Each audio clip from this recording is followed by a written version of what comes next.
O Gabriel não é o xerife do vestiário, gente. O Gabriel tem os seus jogadores de área de influência, mais próximos dele, mas não é todo mundo, não. É ingenuidade achar que o Gabriel chega lá e todo mundo diz amém para ele. Não é bem assim. E outra coisa, a história do Fabrício Bruno, o torcedor tem que entender que esse tipo de jogada, a jogada tem que morrer antes de chegar no Gilberto. Senão fica essa dependência, tem que ter o zagueiro corredor para o tempo todo, né? Se recuperar. Se recuperar, e como o André citou o falso 9, como ele costuma dizer, aí todo o time tem que recompor, né? Voltar todo mundo, porque ele vai pegar o cara lá na linha de fundo, para mostrar que tem velocidade. É bom ter um jogador veloz? É bom. Mas o time tem que saber jogar de diferentes maneiras e tem que pedir que essa jogada aconteça. Só que faltava o Flamengo ser dependente do Fabrício Bruno, né, gente? Só o que faltava. O Flamengo agora vai ser dependente do Fabrício Bruno. Então o Flamengo tem que jogar no Real Madrid, esse cara. O Flamengo tomou um monte de gol de contra-ataque, pô. Com o Fabrício Bruno. Gol do Penharol, gol do Fluminense. Exatamente. Então fica essa lenda, como se ele tivesse ali, fosse o Superman, aí fosse interceptar todas as jogadas. Não é bem assim. Gente, se ele fosse isso tudo, ele estava jogando. Não era nem o West Ham que vinha contratar, e ele não quis ir. Vinha o Real Madrid, vinha o Liverpool. Já pensou? Fabrício Bruno e Van Dijk na zaga. Né? Seria isso. Mas não é. Passa... Paulinho 09. Bom dia, bancada. Sobre a emboscada feita pela organizada Mancha Verde, vocês acham que o clube deveria ser punido além dos envolvidos pegarem uma cadeia? Responde aí, Mauro. Não estou muito por dentro desse assunto, não. Não, por favor. Clube não tem nada com isso. O clube não tem nada com isso. CPF, então, né? É o CPF. O que o clube tem a ver com isso? Então, se amanhã, o cara que escreveu deve torcer pelo Flamengo. Então, se amanhã uma torcida do Flamengo fizer um absurdo, o Flamengo vai pagar a conta? O Flamengo não tem nada com isso. As pessoas que participaram que tem que pagar. Serem identificadas pela polícia, aliás, parece que a coisa vai pegar para os caras, né? A tendência é que aconteçam aí severas punições, porque a coisa extrapolou e está no âmbito governamental. Chegou lá no patamar mais alto do Estado. Porque eles fecharam uma rodovia federal num dia de eleição, tacaram fogo no ônibus, morreu uma pessoa carbonizada, vários foram agredidos numa ação deliberada. Então a coisa está bem complicada. Ninguém pode ser preso até amanhã por conta da eleição, tem essa questão, né? Mas eu acredito que a partir da quarta-feira nós tenhamos aí mandatos de prisão com apreensão e com outras consequências que podem atingir aí muita gente.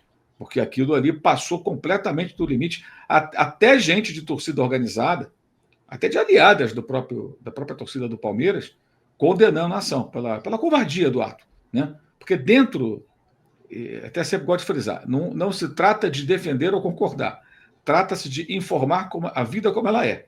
Nesse universo das organizadas, existem alguns códigos de ética que não foram respeitados, né? Que é justamente você cometer extrema covardia. Pegar o adversário em defesa, esse tipo de coisa. E perante a lei, eu acho não, né? São vários delitos cometidos ali. Né? Perturbação da ordem pública, a interrupção de uma estrada federal, incêndio num ônibus, homicídio que mataram uma pessoa, agressão, tem tanta coisa. Eu não sou advogado, um advogado aqui listaria uma lista imensa de delitos cometidos por essas pessoas. Então, aqueles que forem identificados certamente terão problema com a justiça. E a tendência, me parece, é que haja alguma coisa também contra a torcida em si, ao ficar comprovado que ela foi responsável, né? Que aí é aquela coisa, para você levar isso adiante, a justiça tem que provar que os caras são os caras da torcida, embora nos áudios eles falem o nome da mesma, né? Até com detalhes. Mas não tem o menor cabimento. Isso aí é a mesma coisa que falar assim, o que aconteceu lá no CT do Flamengo tem que punir o Flamengo. Não tem nada a ver uma coisa com a outra. A morte dos 10 garotos é um caso de justiça que está faltando. Até hoje ninguém foi responsabilizado. E nem apaguem as famílias. As famílias foram indenizadas. Podemos discutir se a indenização foi boa, foi ruim. Eu condeno demais, critico demais a maneira que o Flamengo tratou as famílias. É absurdo. A frieza, a distância. Já falamos muito sobre isso. Agora a questão que falta ali é justiça. Não é uma questão esportiva.